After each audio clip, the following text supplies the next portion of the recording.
ગોકુલનાથજીએ ભાગવતજીનું પારાયણ કર્યું. કલ્યાણ ભટ્ટને આજ્ઞા કરી કે રાધા કુંડની ભીતર રત્ન જડિત મહેલ આવેલો છે અને નિત્ય યુગલ સ્વરૂપ ત્યાં વિહાર કરે છે. કહ્યું કે જયરાજ આપ કૃપા કરો તો દર્શન થાય. અને ગોકુલનાથજીની કૃપાથી કલ્યાણ ભટ્ટ આદિ ભક્તોને એ રત્ન જડિત મહેલના અને યુગલ સ્વરૂપની લીલા કરતા આ દર્શન થયા છે. એટલે આપણે ત્યાં શ્રી યમુનાજીની ભીતર આ કુંડોની અંદર, આ કુંજો નિકુંજોની અંદર આવા અલૌકિક આધિ દૈવિક ભગવદ લીલાના સ્થળો બિરાજમાન છે. પણ એ આધિ દૈવિક સ્વરૂપે બિરાજે છે, ભૌતિક સ્વરૂપે નહીં. દરેક વસ્તુ ભૌતિક રૂપે આધ્યાત્મિક જગતમાં ગોતવા ન જવાય. એ તો જ્યારે તમારી રસાત્મક સ્થિતિ થાય, પહેલા ક્રિયાત્મક હોય, પછી ભાવાત્મક આવે અને પછી રસાત્મક આવે. આમ ભક્તિની ગતિ હોય, એ લેયર હોય કે જ્યારે આધ્યાત્મિક લેવલ રસાત્મક લીલાનું જીવને આવે ત્યારે આ રસાત્મક સૃષ્ટિ એની આગળ પ્રગટ થઈ જતી હોય છે. એટલે જ આપણે કહીએ કે વ્રજયાત્રા ને કરો તો કોઈ ભગવદી જનો સાથે કરજો કે જે તમને વ્રજના આધિદૈવિક સ્વરૂપનું ભાન કરાવતા રહે. તમને ભલે ઉજ્જળ સ્થાન દેખાતું હોય પણ એ કે જો આ પદમાં, કારણ કે જ્યારે ભગવદ લીલાના સ્થળોને જોવા જાઓ ત્યારે ભૌતિક આંખોને બંધ રાખી આપણા અષ્ટછાપ ભગવદીઓ અને મહાપુરુષોની વાણી છે ને એની પોતાની આંખો બનાવી લેવી અને એ આંખે આ આધિ દૈવિક લીલા સૃષ્ટિને જોવી. એ જ ગિરિરાજજીને જોવા જાવ તો હવે ઘટી ગયા છે, નાના થઈ ગયા છે, નામ છે. આવું લૌકિક નહીં જોવું. લલિત વ્રજ દેશ ગિરિરાજ રાજે અને ત્રિવિધ પવન સંચરે ખટ ઋતુ રહત સદા. આ ભાવ આંખોમાં વસાવી લેવો, આ પદને આંખોમાં વસાવી લેવું, આ કીર્તનને આંખોમાં વસાવી લેવું અને પછી ગિરિરાજજીના દર્શન કરવા. એ રીતે યમુનાજીને જો દર્શન કરવા જાવ, શ્યામ સંગ શ્યામ વહે રહી શ્રી યમને. જુઓ ને કેવા ઠાકોરજી જોડે શ્યામ થઈને વહી રહ્યા છે. આ ભગવદીઓની વાણીને પોતાની આંખોમાં આંજી લેવી. એટલે કે અજ્ઞાન તિમિરાન દશ્ય જ્ઞાનાંજન શલા. આ જ્ઞાનનું અંજન આંજવું એટલે શું? શું બધું ગોખી લેવા શ્લોકો એને જ્ઞાનનું અંજન કહેવાય? ના, આ ભગવદીઓના ભાવને પોતાની આંખોમાં આંજી અને પછી ભગવત ધામને જોવું તો આખું ભગવત ધામ અલૌકિક દેખાશે. આ છે જ્ઞાનનું અંજન આંજવું. અને એટલા માટે લૌકિક આંખે અલૌકિક તત્વોને નહીં જોવા, નહીં તો લૌકિકતા જ જોશે. શ્રી મહાપ્રભુજીને જો જેમ બીજા મનુષ્ય હોય એવા કોઈ મહાપુરુષ છે? અરે ના, પદ્મનાભદાસજીની આંખે જુઓ ને કે કેવા શ્રી વલ્લભ રૂપ સુરંગે અંગ અંગ પ્રતિભાવન કે ભૂષણ વૃંદાવન સંપત્તિ અંગ. ગુસાઈજીની આંખે જુઓ શ્રીમદ વૃંદાવનેન્દુ પ્રકટિત રસિકાનંદ સંદોહ રૂપ સ્ફુર્જત ત્રાસાદિ લીલા વૃત જલધિ ભરાક્રાંત સર્વોપી શશ્વત. ગુસાઈજીની આંખે જુઓ મહાપ્રભુજીને, તમારી આંખે ન જુઓ. આ જ્ઞાનનું અંજન આંજવું. વૃંદાવનને જુઓ તો ભગવદીઓની આંખે એક પલક જો રહીએ વૃંદાવન. કેવા કેવા ભગવદીઓના વચનો છે. આ બધું સ્મરણ કરતા કરતા દર્શન કરે ત્યારે જુઓ વ્રજ કેવું આધિ દૈવિક લાગે છે. આ એક એક લીલાના સ્થળો તો આપણું જગત આખું અલૌકિક જગત થઈ જાય. તો કેવું જ્ઞાનનું અંજન આંજ્યું ગુસાઈજી ગોપાલદાસને. પ્રગટ ગોલોક ધામના લીલાના વ્રજ લીલાના દર્શન. જે વ્રજ બિરાજે છે, જે ગોલોક ધામમાંથી વ્રજ ભૂતલ પર મહાપ્રભુ ઠાકોરજી લાવ્યા છે, એ વ્રજની ગાથા ગાઈ છે. આ કૃપા. અને એટલા માટે જ્યારે પણ બ્રજમાં જાઓ ત્યારે આ બધા સહારાઓ લેજો. કીર્તનના પુસ્તકો, ગ્રંથો, ભાગવતજી આદુ બધું સાથે લેજો. કારણ કે તમે આ 21મી સદીમાં કોઈ જગ્યાને જોવા નથી આવ્યા, તમે તો સારસ્વત કલ્પના વ્રજને માણવા માટે આવ્યા છો. એટલે એ વ્રજનો અનુભવ થાય ત્યારે સાચા અર્થમાં વ્રજ રસ હૃદયમાં સ્થિત થાય અને વ્રજ રસનો અનુભવ જીવે. કોણ રસ ગોપીને લીનો ઘૂંટ, એ કયા રસને ઘૂંટીને લીધો છે એ ત્યારે સમજમાં આવે. એટલે કહું ને, આ બધી લીલાઓને સમજવા પહેલા વ્રજને અનુભૂત કરો. રોમ રોમથી વ્રજ ભૂમિને અનુભવો ત્યારે વ્રજ રસ પ્રગટ થશે, ત્યારે આ દેહનો અધિકારી થશે. તો આમ ગોકુલનાથજી દર્શન કરાવ્યા. આગળ રહસ્ય લીલાના વર્ણનમાં ઠાકોરજી એકવાર ખેલતા ખેલતા સખાઓ ને સખીઓ સાથે અહીં પધાર્યા. આ બાજુ રાધાજી પધાર્યા, આ બાજુ ઠાકોરજી પધાર્યા સખાઓ સાથે. અને સખાઓ બધા આગળ આવ્યા, ગોપીજનો ઠાડા હતા અને કહેવા લાગ્યા, અમારા પ્રભુ તો એવા સુંદર છે, તમારા રાધાજીની કોઈ વિસાત નહીં એમની આગળ. એવા સુંદર ગુંગળારા એવા અમારા પ્રભુના કેશ, કમળની પાંખુડી જેવા મોટા મોટા નેત્ર, અને નીલમણી નીલમ હોય ને, અને એનો જે પ્રકાશ પથરાય એવી તો અમારા પ્રભુના શ્રીઅંગની શોભા છે.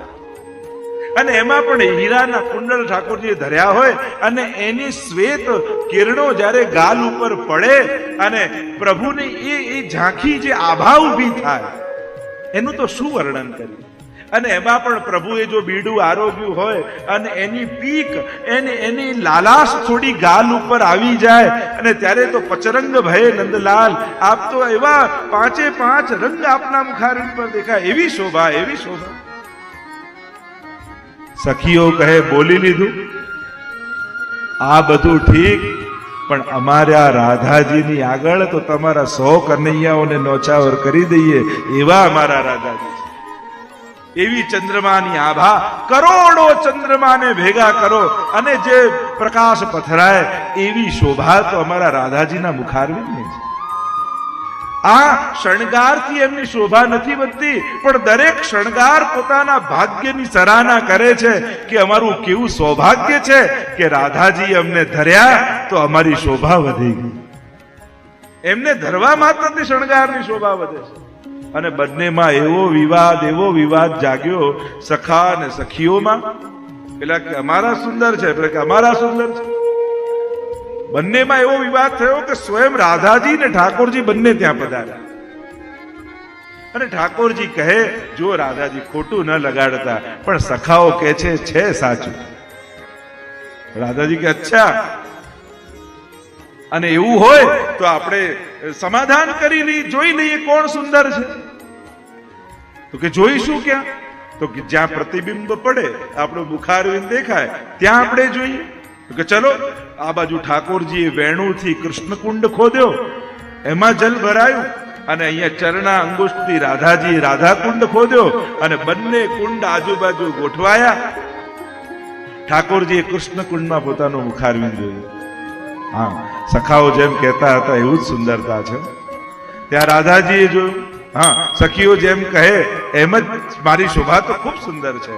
પણ જ્યાં ઠાકોરજીએ દ્રષ્ટિ વાંકી કરી અને રાધાજીના પડેલા પ્રતિબિંબને નિહાળ્યું અને થયું કે ના, આ સ્વરૂપની આગળ મારી શોભા તો કાંઈ નહીં. અને જ્યાં રાધાજીએ ઠાકોરજીના પ્રતિબિંબને જોયું અને કહ્યું, ના ના, પ્રભુના સ્વરૂપની આગળ મારું તો કાંઈ નથી. પણ અહીંયા તો સખા અને સખીમાં હોડ છે, અને ઠાકોરજીને સખી, તેરો મુખ નીકો કે મેરો મુખ પ્યારી, દર્પણ હાથ લીએ નંદ નંદન, સાચી કહો વૃષભાન દુલારી. આપણે પદ ગાઈએ છે ને, મેરો મુખ નીકો કે તેરો રોરી પ્યારી, મેરો મુખ નીકો કે તેરોરી પ્યારી,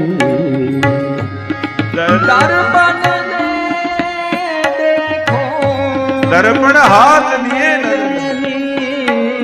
સાચી કહો વૃષભાન. અને આમ બંનેમાં હોડ લાગી, એકબીજાના મુખ જોતા. આપણું વધારે સુંદર કે અમારું અધિક? અને હવે તો ઊંધું થઈ ગયું. રાધાજી કહેવા લાગે, ના ના પ્રભુ આપ વધારે સુંદર છો, અને ઠાકોરજી કે ના ના રાધાજી આપ વધારે સુંદર. તો એવી પણ એક લીલા આ રાધા કૃષ્ણ કુંડ માટે વ્રજવાસીઓના મુખે ગવાય છે કે જ્યારે આવી હોડ લાગી હતી ત્યારે ઠાકોરજી અને સ્વામીજીએ આ રાધા અને કૃષ્ણ કુંડનું નિર્માણ કર્યું. અને જ્યારે વૈષ્ણવની યાત્રા ત્યાં આવે અને ત્યારે ઠાકોરજી ના કૃષ્ણ કુંડનું વૈષ્ણવ સ્નાનપાન આચમન કરે, રાધાજીના રાધા કુંડમાંથી સ્નાનપાન આચમન કરે. અને કુંડમાં રહેલું જલ એ સ્વયં જલ નથી, પણ કૃષ્ણનું રસ છે. અને આ રાધાજીનું કુંડ એ કેવલ જલ નથી, પણ એ રાધાનું રસ છે.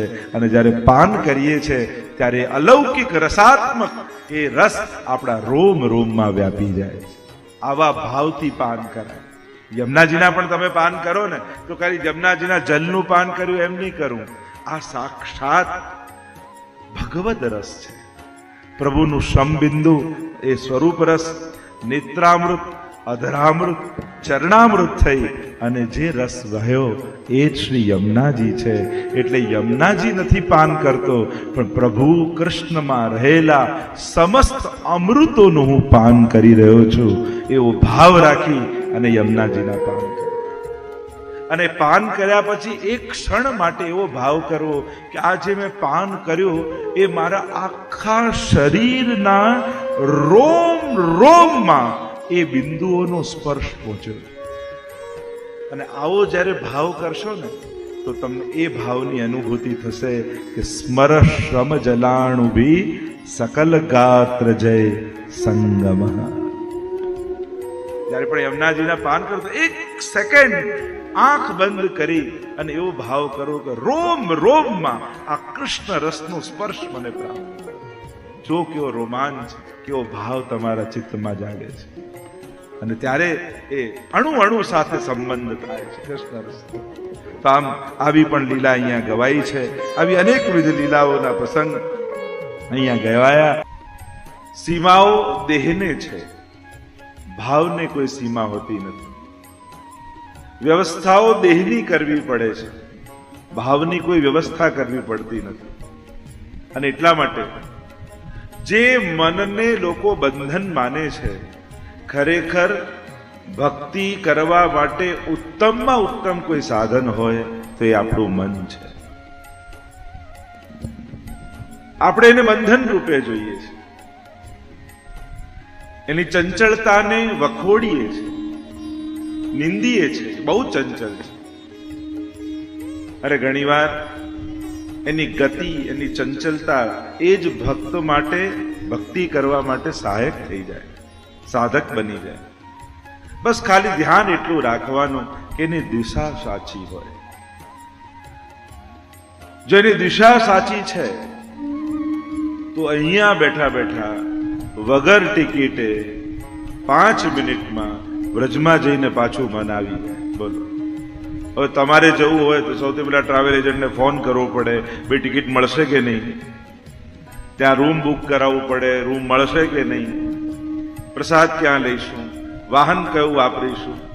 મનને આ કશા પણ આલંબનની જરૂર ખરી?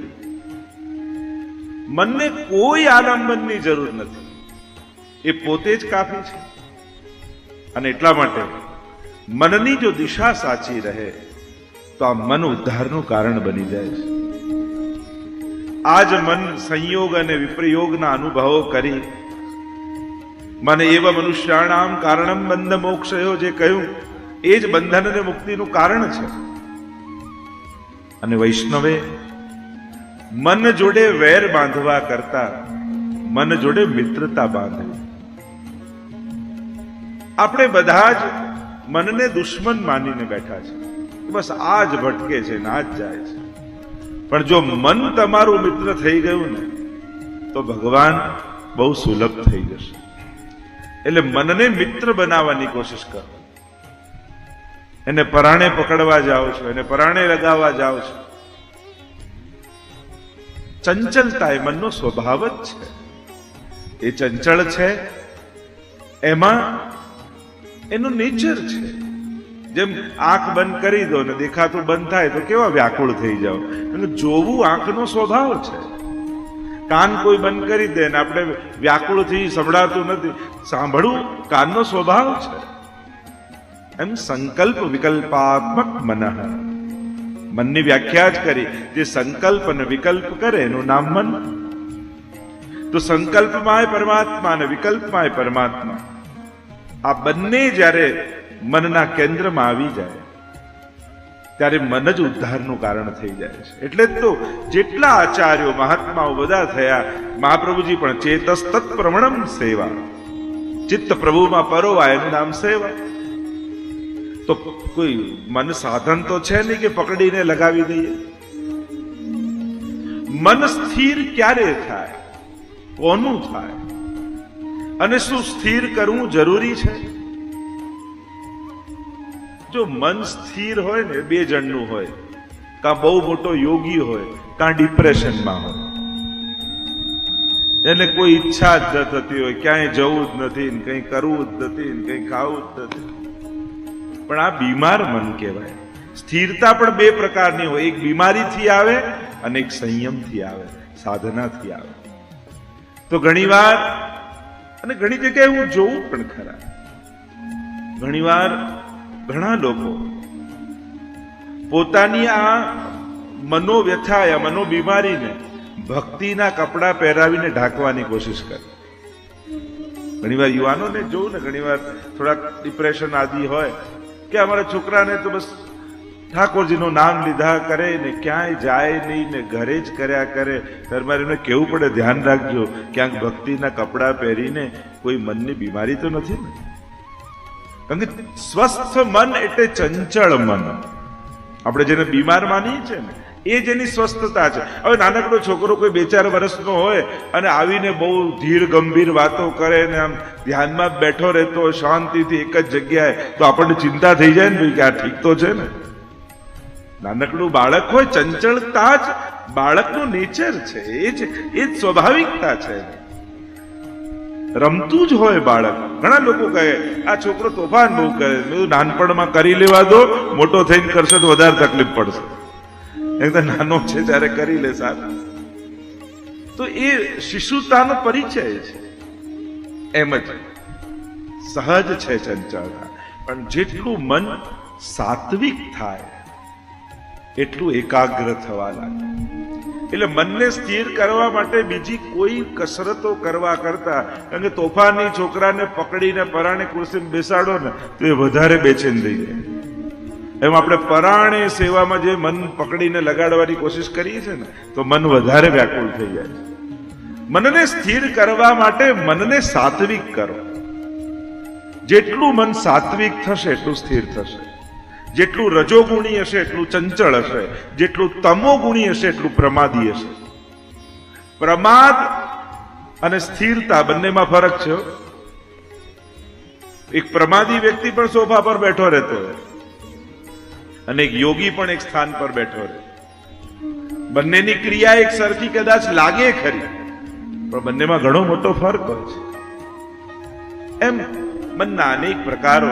તો મનને સ્થિર અને સાત્વિક કરવા માટે તીર્થનો વાસ આપણે ત્યાં વિશેષ રૂપે કહેવાયો છે. તીર્થના વાસથી મન પવિત્ર થાય છે એમ કહ્યું છે. આપણે વ્રજયાત્રામાં જઈ રહ્યા છીએ, મનને સાધન બનાવીને અને એક સ્થળોનું દર્શન કરતા. ગઈકાલે આપણે પરિક્રમા ચાલી અને રાધા કૃષ્ણ કુંડના દર્શન કરી, ત્યાંથી આપણી પરિક્રમા આગળ ચાલી હતી. આ રાધા અને કૃષ્ણ બંને દેખાય આંખોથી જુદા, પણ તત્વતઃ તો એક જ છે. આ સમગ્ર લીલા સૃષ્ટિ છે ને, એ પ્રભુમાંથી જ પ્રગટી છે. અને એટલા માટે એમાં કોઈ વિકારનો યા વ્યવહારનો દોષ નથી લાગતો. જેમ આ હાથને અડે, એમાં કયો વિકાર, એમાં કયો દોષ? બીજું કોઈ હોય તો વ્યવહાર અને વિકારના દોષો આવે. અહીંયા તો એકોહમ બહુશ્યામ પ્રજાએય, એકમાંથી પ્રભુ અનેક થયા. પ્રભુના જ મુખારવિંદમાંથી રાધાજીનું પ્રાગટ્ય છે, રાધાજીના જ મુખારવિંદમાંથી ચંદ્રાવલીજીનું પ્રાગટ્ય છે, ચંદ્રાવલીજીના જ મુખારવિંદ લલિતાજીનું પ્રાગટ્ય છે. અને પ્રત્યેક ગોપીનો મનોરથ, એ જે ભાવના છે એ ત્યાં લીલામાં સાકાર રૂપે સખી બનીને પ્રગટ થઈ જાય છે. અને એટલા માટે અનંત કોટી ગોપીજનો લીલામાં છે, અને ત્યાં બધું જ સ્વરૂપાત્મક છે. લીલામાં બધું સ્વરૂપાત્મક છે. એટલે કે જે ભાવ પણ પ્રગટ થયો ને ગોપીની અંદર, કે મારે આજે આ કુંજમાં પધરાવા છે, તો એ ભાવના સખી રૂપે સાકાર પ્રગટ થાય અને મનોરથને સિદ્ધ કરે. એ રીતે નિત્ય લીલા નિત્ય નૌતમ શ્રુતિ ન પામે પાર. અને ત્યાં જે સાકારતા છે, તો પ્રાય સાકારતામાં પંચ ભૌતિકતા હોય. પૃથ્વી જળ તેજ વાયુ આકાશ રૂપ સાકારતા દેખાય, પણ લીલામાં જે સાકારતા છે એ પ્રભુના આનંદાંશની સૃષ્ટિ છે. કેવલ આનંદાંશનો વિસ્તાર છે. જેમ સચ્ચિદાનંદ રૂપ પરમાત્મા કહીએ, સચ્ચિદ અને આનંદ, પણ ત્યાં જે છે એ આનંદાંશની સૃષ્ટિ છે. જેવું પરમાત્માનું સ્વરૂપ છે આનંદ માત્ર કરપાદ મુખોદરાદિ રસો વૈસહ, એવા જ સ્વરૂપના સર્વે વ્રજભક્તો છે. અને એટલા માટે એકની જ ભાવનાનો સમસ્ત વિસ્તાર છે. એટલા માટે ત્યાં વિકાર કે વ્યવહારનો દોષ લીલા સંબંધી પ્રક્રિયામાં લાગતો નથી. તમને જ્યારે બે આવે, દ્વૈત થાય, ત્યારે આ બધા વ્યવહારના દોષો લાગે. પણ એક જ વ્યક્તિ જ્યારે પોતાના જ આનંદથી ખેલતો હોય, પોતાના આનંદને પામવા માટે, અનુભવવા માટે, અભિવ્યક્ત કરવા માટે, કારણ કે બે રીતે, બે પ્રકારથી ખેલતા, એક આનંદનો અનુભવ કરવા અને એક આનંદને અભિવ્યક્ત કરવા. ઘણીવાર યુગલ ગીતમાં પણ કહ્યું કે 3 પ્રકારની સુધા છે: દેવ ભોગ્યા, ભગવદ ભોગ્યા અને સર્વા ભોગ્યા સુધા. એમ સુબોધનીમાં મહાપ્રભુજી સમજાવે છે. પ્રભુ જે વેણુનાદ કરે તો જે સાઉન્ડ છે એ પાત્ર છે, અને એમાં ભગવાન પોતાનો ભગવદ રસ પધરાવી અને ભક્તો સુધી મોકલે છે. આ છે વેણુનાદની પ્રક્રિયા, કે નાદના પાત્રમાં ભગવદ રસનું દાન, એ છે વેણુનાદ. તો 3 પ્રકારની સુધા પધરાવે. દેવ ભોગ્યા, દેવા સાક્ષિણઃ, જે સાક્ષીઓ છે એ દેવો છે, આ પશુ પંખી આદિ દેવ. ભગવત ભોગ્યા, જે ભગવદીઓ છે એના માટે, ભક્તો માટે. અને ત્રીજું છે સર્વા ભોગ્યા, કે જેનો ભોગ સર્વ માટે અભોગ્ય છે, જે ભોગે છે સ્વયં પ્રભુ જ. અને ભક્તોમાં પધરાવી પ્રભુ પોતાની સુધાનું પાન કરે, પોતે અનુભવ કરે છે, પોતાના નિજ આનંદનો માધ્યમ દ્વારા. આમ પોતે અનુભવ કરવું અને આનંદને અભિવ્યક્ત કરવું. જો તમે પ્રશ્ન કરો છો કે સેવામાં મન નથી લાગતું, ભટકે, તો એક વસ્તુ નોટિસ કરો, તમે નંદ મહોત્સવ કરતા હો ત્યારે ક્યારે મન ભટકે? તમે હોરી ખેલ ખેલતા હો ત્યારે મન ભટકે? એટલે સમજવાની વાત એ, તમે જ્યારે આનંદમાં હો છો ત્યારે ક્યારે મન ભટકતું નથી. તમે જ્યારે ખેદ કે દુઃખમાં હો ત્યારે મનને પણ એમ થાય કે આ ઘરમાં રહેવા જેવું નથી, એટલે એ છોડીને ભાગવા લાગે. તમે જ્યારે આનંદમાં હો છો ત્યારે મન ક્યારે નહીં ભટકે, ત્યારે તો મન સહજમાં પરોવાઈ જાય છે. એટલે મનને પરોવવાની પહેલી શરત એ જ છે, સદા પ્રસન્ન રહેવું. ગોકુલનાથજી એટલે જ હરિરાયજી ગોકુલનાથજી પોતાના વચનામૃતોમાં કહે છે ને કે વૈષ્ણવકુ સદા પ્રસન્ન રહેનું. અને એમાં પણ જેના ઘરે ઠાકોરજી બિરાજતા હોય એનાથી તો ક્યારે દુઃખી થવાય જ નહીં. એને તો આનંદમાં જ રહેવું જોઈએ. એના ઘરે આનંદરૂપ પરમાત્મા બિરાજે છે.